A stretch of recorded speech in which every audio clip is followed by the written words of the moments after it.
نیلی کا چونکہ بریک اپ تھا اور کہیں اور افیئر تھا بھی نہیں، تو باہر کے لوگ بھی بڑے عاشق تھے، لیکن نیلی کسی کو گھاس سے نہیں ڈالتی تھی. لیکن جو پھر ہمارے علم میں آیا، پھر ایک بہت بڑا آدمی تھا، بہت بڑا مافیا کا ہیڈ بھی تھا، اس کے پیچھے بھی بہت کچھ تھا. اس نے فون کیا، تو فون پہ اس نے کہا کہ بھائی میں فلاں بول رہا ہوں، میں فلاں بول رہا ہوں اور آئی لو یو. اس نے کہا وائی؟ اس نے کہا میں پیار کرتا ہوں، پیسے بولو. اس نے کہا تم نے میری قیمت لگائی ہے نا، پیسے بولو، تم نے میری قیمت لگائی ہے نا، تو میری کوئی قیمت نہیں ہے، میری کوئی قیمت نہیں دے سکتا. فون بند کر دی. سر اس آدمی نے اپنی انسلٹ فیل کی. اچھا، جب انسلٹ فیل کی تو پھر اس کا فون آنا شروع. اس نے تھریٹ کیا کہ تم نے مجھے ٹھکرایا، کوئی ایسا بندہ مجھے تلاش کر کے دینا زندگی میں جو تمہیں اپنانا چاہے، جس میں یہ ہمت ہو کہ وہ شادی کرو. اسے یہ بتانا کہ میں بھی تمہیں چاہتا ہوں، پھر اگر وہ شادی کرے تو پھر میں مان جاؤں گا. اتنا بڑا کوئی تھا، اتنا بڑا آدمی. اس کے بعد کیا ہوا سر کہ نیلی کام کرتی رہی. اب ہمارے علم میں یہ بات نہیں، یہ پہلے کی باتیں. ہمارے علم میں کب آتا ہے کہ آؤٹ ڈور شوٹنگ کر رہے ہیں، مجھے یاد نہیں کس فلم کی شوٹنگ تھی، میں بھول گیا ہوں. تو مسعود بٹ ڈائریکٹر تھے اس کے، میں رائٹر تھا. سودھی بٹ صاحب. تو ہم آؤٹ ڈور گئے ہوئے تھے. تو ایک دم سر جو نیلی تھی نا، وہ گھبرائی ہوئی آئی سودھی بٹ کے پاس. اس نے کہا اس طریقے سے مجھے پتا کسی نے کہا ہے کہ مجھے آدمی آ رہے ہیں اٹھانے کے لیے. اچھا. تو سودھی بٹ کو اس نے پوچھا نام کون ہے، اس نے نام بتایا.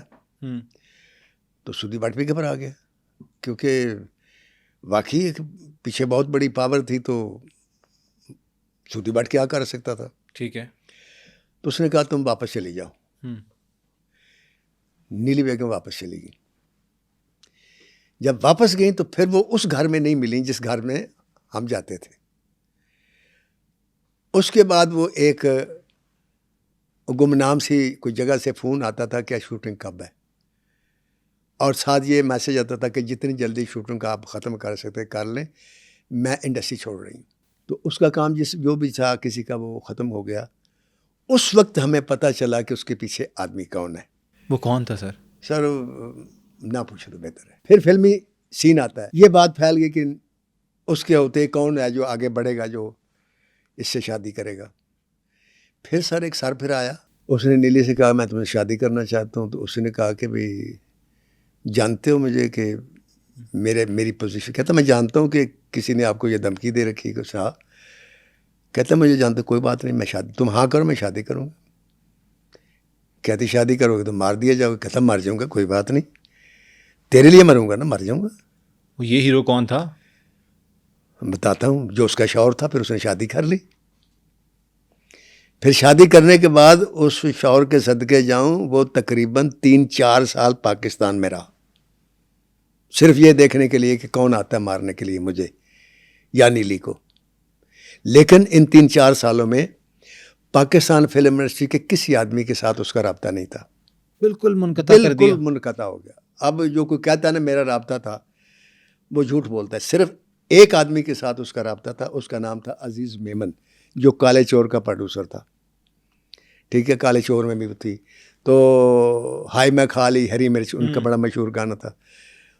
وہ ان کے ساتھ ان کا رابطہ تھا. تو وہ ان کا ایک جو کو پروڈیوسر سلیم احمد سلیم، وہ شاعر بھی تھے، وہ مجھے لے کر گئے جوہر ٹاؤن میں. گئے ہم کوٹھی میں، تو وہاں نیلی بیگم سے ملاقات تھی. وہ اکیلی اتری اوپر سے، اوپر کی منزل سے نیچے ہمارے ساتھ بیٹھی، چائے وائے پی، گپ شپ لگائی. تو سلیم احمد سلیم نے سے کہا کہ آپ کا کوئی ارادہ ہو فلم میں کام کرنا؟ اس کا سوال ہی نہیں پیدا ہوتا بس. اور جب ہم آنے لگے تو پھر اس نے میرے سے خاص طور سے کہا کہ ناصر صاحب، میرے گھر کا یہ ایڈریس اور اس محفل کا ذکر آپ نے زندگی میں نہیں کرنا، میں آج پہلی بار کر رہا ہوں. اس کے بعد پھر وہ لاہور سے بھی چلے گی. پھر افواہیں رہ گئیں. کوئی کہنے لگا لاہور میں ہے، کوئی کہنے لگا ڈیفینس میں ہے، کوئی کہتا ہے جوہر ٹاؤن میں ہے، کوئی کہتا ہے فلاں ہے، کوئی کہتا ہے دبئی میں ہے، کوئی کہتا ہے لندن میں ہے. آئی ڈونٹ نو کہ وہ کہاں ہے. لیکن وہ جہاں بھی ہے وہ اتنی مطمئن ہے اور اتنی خوش ہے، اور اس کے شوہر نے اس کو اتنے پیار سے رکھا ہوا ہے کہ اس نے کبھی ماضی میں اس کو جھانکنے نہیں دیا، اور شوہر نے کبھی اسے ماضی یاد نہیں کرنے دی. کیا بات، تو وہ یہاں خوش و خرم زندگی گزارے. سنا ہے اس کے اب 2 بچے ہیں. ماشاء اللہ. تو اور یہ ان کی پہلی ہی شادی تھی آفیشیل؟ ایکچوئل پہلی شادی. پہلی ہی شادی تھی اور پھر اس کو ہی نبھا رہی ہیں جی ماشاء ہاں، اللہ. شادی تھی ایک سر. اور جاوید شیخ سے تو شادی تھی نہیں. 2006 میں جی انہوں نے انڈسٹری کو خیر خیر آباد کہہ بات دیا، کہہ دیا. اللہ حافظ کہہ جی دیا، اور اس کے بعد مڑ کر نہیں دیکھا. نیند بک آج 2024 ہے، 2024 دوبارہ کبھی رابطہ نہیں ہوا؟ میرا نہیں ہوا. جو وہی ملاقات جو میں آپ کو بتائی ہے بس وہ آخری وہ ملاقات. آخری ملاقات، ورنہ میرا رابطہ نہیں ہوا.